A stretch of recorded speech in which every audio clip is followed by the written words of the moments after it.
Assalamualaikum warahmatullahi wabarakatuh. Perkenalkan, saya Ubaidillah Maulidul Ula dengan NIM 240512041115 dari kelas TI 2024D. Pada kesempatan kali ini saya akan menjelaskan atau mensimulasikan tentang subnetting. Tujuan dari simulasi kali ini adalah untuk mengetahui fungsi gateway, mensimulasikan subnetting dengan Cisco Packet Tracer. Subnetting adalah proses membagi sebuah network menjadi beberapa subnetwork. Subnetting hanya dilakukan pada IP address kelas A, kelas B, dan kelas C. Dengan subnetting akan menciptakan beberapa network tambahan, tetapi mengurangi jumlah maksimum host yang ada dalam tiap network tersebut. Prinsip subnetting adalah memperbanyak network ID dari suatu network ID yang sudah ada, di mana sebagian host ID dikorbankan untuk digunakan dalam membuat ID host tambahan. Jadi analoginya seperti ini. Ini net ID dan ini host ID. Ketika kita melakukan subnetting, maka sebagian dari host ID akan dikorbankan menjadi subnet ID. Dalam setiap kelompok IP, terdapat dua IP yang bersifat khusus, yaitu IP network dan IP broadcast. IP network adalah identitas suatu kelompok IP, sedangkan IP broadcast adalah alamat yang digunakan untuk memanggil semua IP yang berkorespondensi.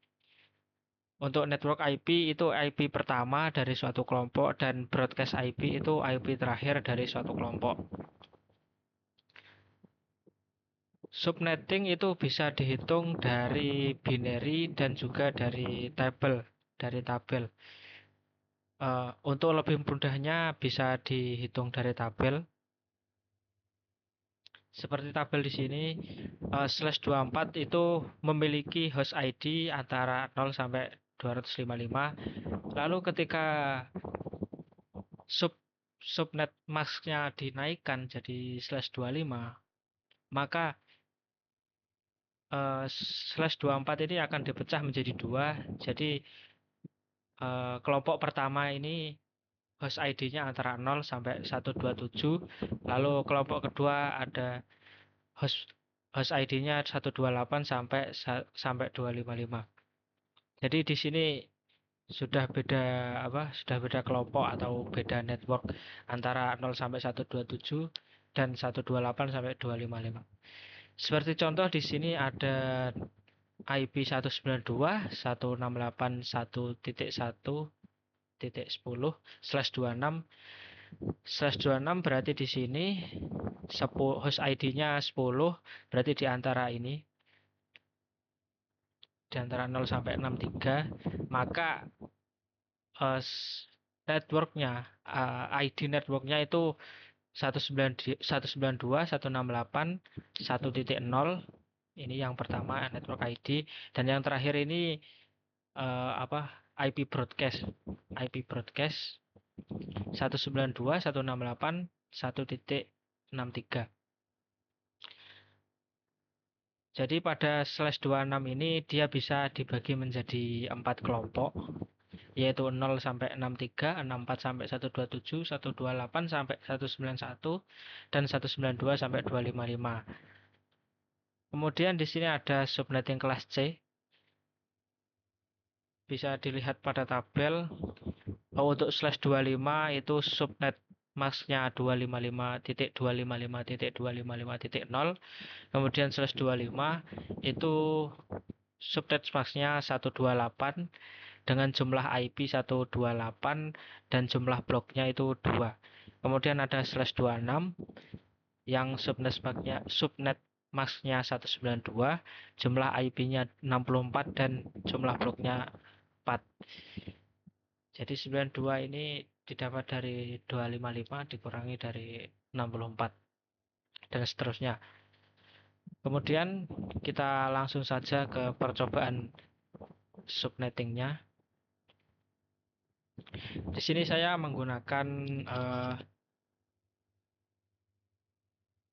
6 buah PC 2 switch dan 1 router.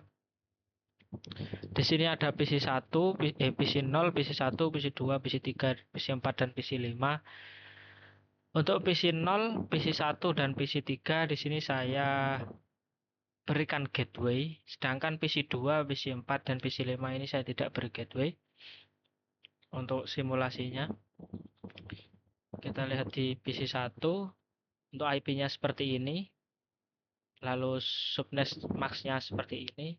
Jadi saya pakai /26, kemudian gateway-nya saya masukkan gateway-nya 192.168.1.62.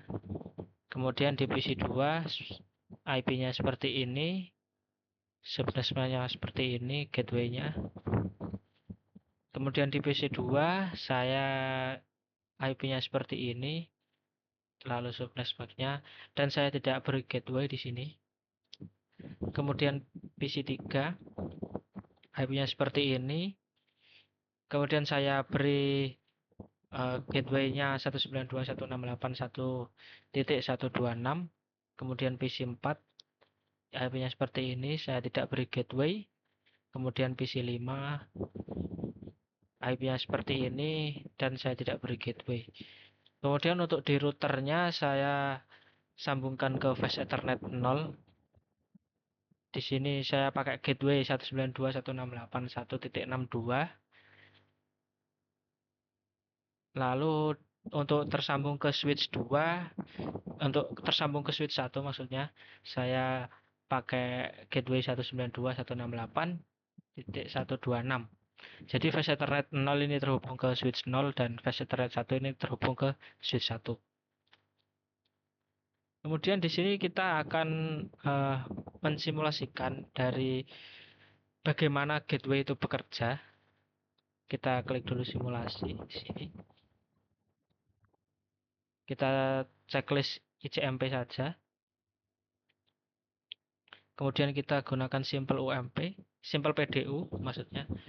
Kita coba berkomunikasi dari PC1 ke PC3. PC1 ini memiliki gateway, PC3 ini juga memiliki gateway. Kita coba. Nah, dia mencari IP PC3 di jaringannya. Jika tidak ada, dia masuk ke gateway. Kemudian dicari di jaringan yang lain. Masuk ke PC3. Kemudian PC3 membalas. Jadi konsep jaringan di sini itu harus bisa berkomunikasi satu sama lain. Nah, seperti ini. Selanjutnya saya akan menyimulasikan komunikasi antara PC0 dengan PC2, di mana ini satu jaringan jadi tidak perlu masuk ke router. Nah, dia mencari IP dari PC2, kemudian dikirim, kemudian diberi respon. Nah, jadi begitu. Harus bisa berkomunikasi. Lalu selanjutnya saya akan mencoba dari PC2 ke PC4. Maksudnya PC1 ke PC4. Nah, di sini PC1 memiliki gateway, sedangkan PC4 ini tidak memiliki gateway. Kita coba. Masuk ke gateway. Kemudian dimasukkan ke PC4. Nah, di sini dia tidak bisa merespon karena PC4 tidak memiliki gateway atau jalan kembali ke PC1. Kemudian yang terakhir saya akan mencoba mengirim dari PC2 ke PC5. PC2 di sini saya tidak memberikan gateway, lalu PC5 di sini saya tidak memberikan gateway juga. Kita coba. Seharusnya di sini dia akan error begitu dijalankan, harusnya simple PDU-nya tetap di sini dan memberikan tanda silang, tapi ini tidak mengerti. Saya tidak tahu kenapa loncat ke sini.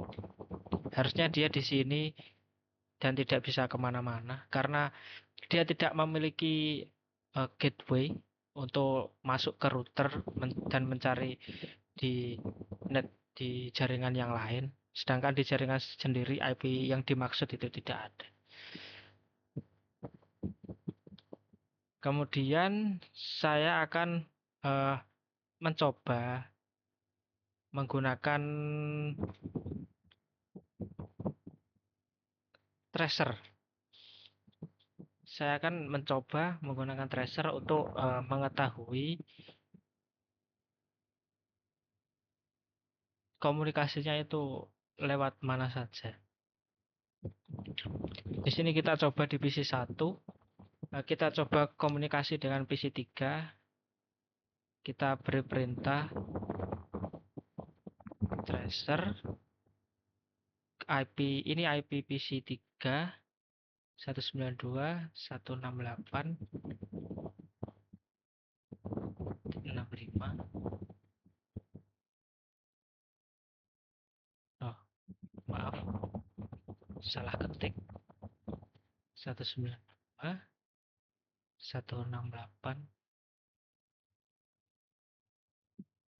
Nah, dia akan masuk ke gateway, kemudian baru masuk ke PC 3. Kemudian kita coba tadi yang di PC 2, kita coba tracer ke PC 5. Kita tracer ke PC 5.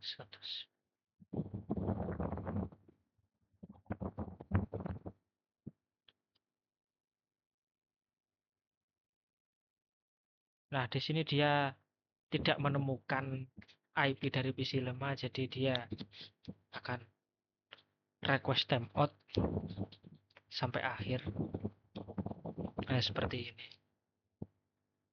Karena PC 2 tidak memiliki gateway, jadi dia tidak bisa menemukan IP dari PC 5. Kemudian kita coba dari PC 1 ke PC 3, ke PC 4.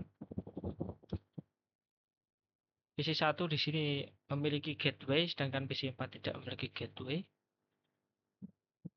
192.168.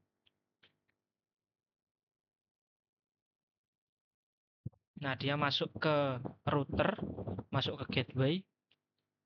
Nah, setelah itu dia request timeout karena tidak bisa kembali ke PC 1.